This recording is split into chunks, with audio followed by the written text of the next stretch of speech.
Оқушылар, мұғалімдер және ата-аналар, сіздерге көмек ретінде осы сабақты түсірдім. Бұл жерде бала бірінші әріпті таниды, екінші ашық буындарды, тұйық буындарды, бүте буындарды оқып бастайды. Яғни біз әліппені бастағалы өткен әріптер бойынша қайталау жұмысын жасаймыз.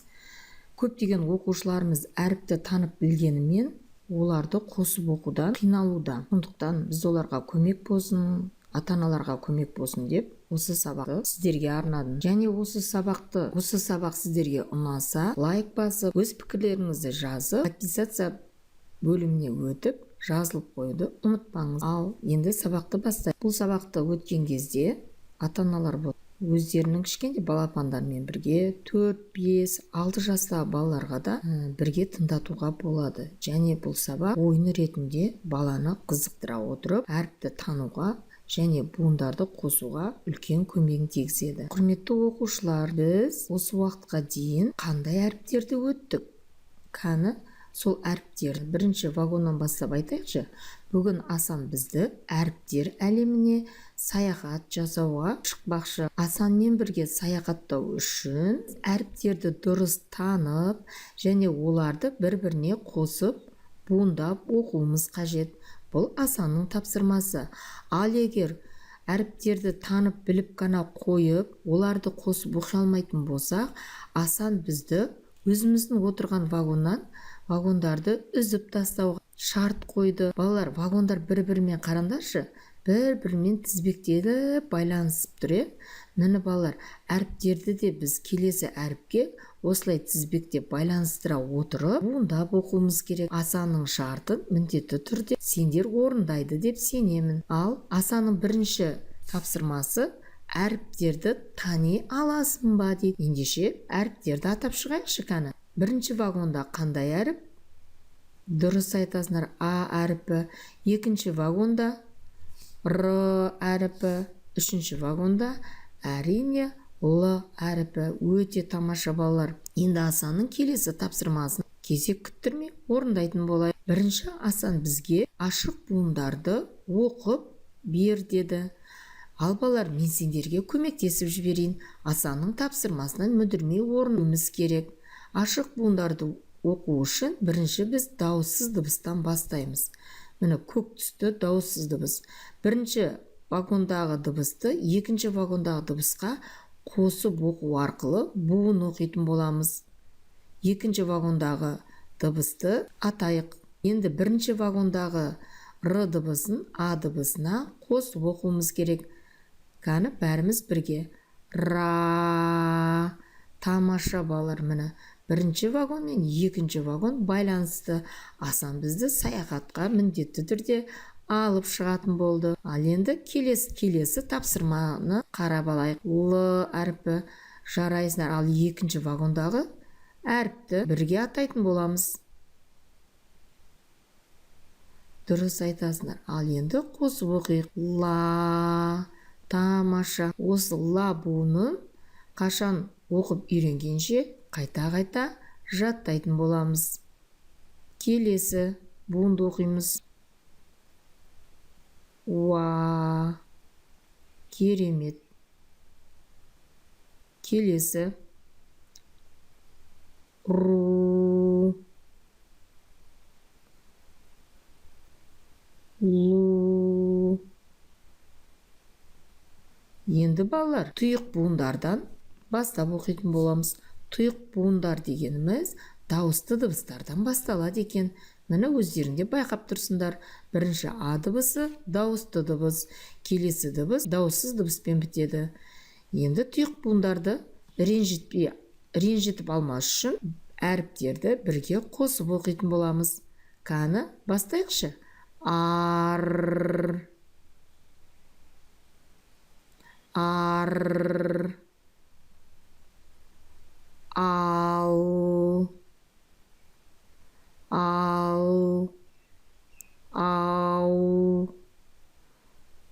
Ур. Ул. Тамаша балалар, өте тамаша жұмыс жасадыңдар. Ал ендігі буынды өздерің оқып көріңдер. Балалар, және Асан бізге саяхаттан қайтқаннан кейін мынандай тапсырманы берді.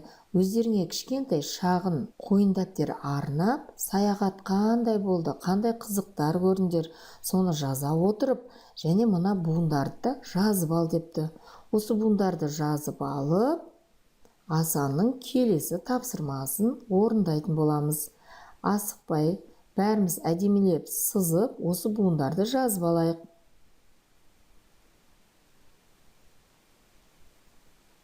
Тапсырма. Асан осы тапсырмада бізге мынандай шарт қойды. Мен оқыған буындарды сен бояп отыратын боласың деді. Келісесіңдер ме балалар? Егер осы буындардың ішінде сол буындарды қанша буын табатыныңды, жылдамдығыңды және оқу жылдамдығын арттыратын боласың дейді. Ендеше жақсы емес па? Оқу жылдамдығымыз артады және қанша буын табатынымызды есептеп алып санайтын боламыз және математикамызды дамыта отырамыз. Келісесіңдер ме Асанның тапсырмасына? Ендеше кеттік. Бірінші тапсырма. Осы буындардың ішінен ра буындардың қызыл түспен бояп шық. Бәріміз ра буындарын бояп шығатын боламыз. Әдемілеп кәдімгі бояймыз міне. Ра буынын. Және қай жерде бар екен? Мына келесі. Және көмектесіңдер, маған тез-тез бояуға көмектесеміз.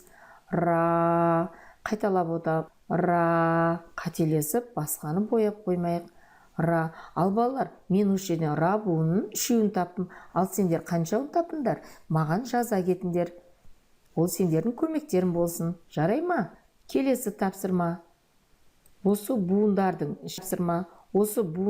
ішінен ла буындарын бояп шық. Міне біреуін таптым, ла буыны. Қаны іздейікші. Екіншісін таптым, ла. Ал сендер маған көмектесе аласыңдар ма? Қаны қай жерінде ла буыны бар тағы да? Мынау ма? Жоқ, бұл ал болып тұр балалар. Ла буыны іздеп табайық, ла. Балалар, мен таппаған сияқтымын. Мүмкін сендер тапқан шығарсыңдар. Келесі тапсырмада уа буынын бояп шығамыз. Міне балалар, мен таптым. Уа буынын бояймыз. Және қай жерінде бар? Уа буынын бояймыз. Уа деген буын көп екен ғой балалар, және қай жерінде бар? Іздейміз, ерінбейміз. Жарайсыңдар балалар, сендер менен де көп тапқан сияқтысыңдар.